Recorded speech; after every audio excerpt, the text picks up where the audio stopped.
So Frank, we started this little experiment a couple of years ago, and I think the market is quite different than it is today. Notice a few changes, absolutely.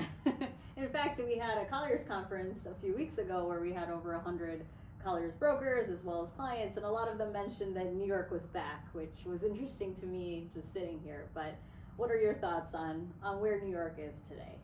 Sure, so I'll be the less fun one and say that it is certainly returning to that basically area being back, but it really depends on where you're standing, what type of building you're in, what area of the market. But there were certainly some notable things that are encouraging that we've seen. Number one, in the month of November, there was about 3.5 million square feet of leasing activity.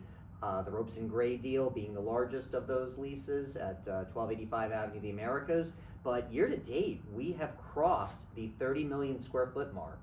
And that's for the first time in 5 years.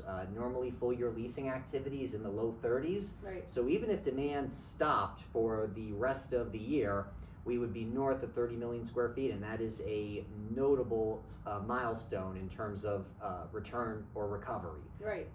Midtown leasing, strongest since 2018. We're on pace for that at least. Mm-hmm. And Midtown South, strongest leasing since 2019. And availability, the other big piece of how the market's doing, is at its lowest level in more than 2 years.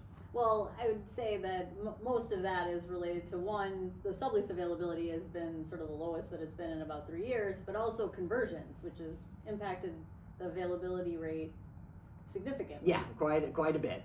We've had about 8 million square feet of space removed from the market because of planned conversions. It's had a huge impact on the market. That equals about 1.5% of the availability rate. So availability now is 16.7%. All else being equal, it would have been 18.2 if it was not for those planned conversions. And they have played a big role in getting us now down to less than 90 million square feet of total availability. It feels like only yesterday that we kept talking about 100 million square feet, and if we were going to cross that 100 million square foot availability threshold. Yeah, we were taking bets. Not me though, some people were taking bets. Let's go back to Midtown South. There has been, an uptick in demand in Midtown South. I mean, is that related to tech? I think we've seen that the tech sector has been relatively slower in terms of leasing demand, but are we seeing a new sort of focus on tech? Absolutely.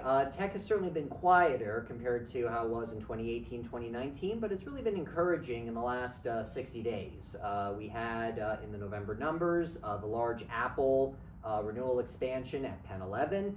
Mm-hmm. Back in October, we had Google with the renewal at 85 10th Avenue as part of the WeWork lease at 330 West 34th Street. Amazon is taking that space in an enterprise agreement. So it's really been encouraging to see tech's reawakening in the last few months. And then the larger Midtown South area, right. It's not homogenous.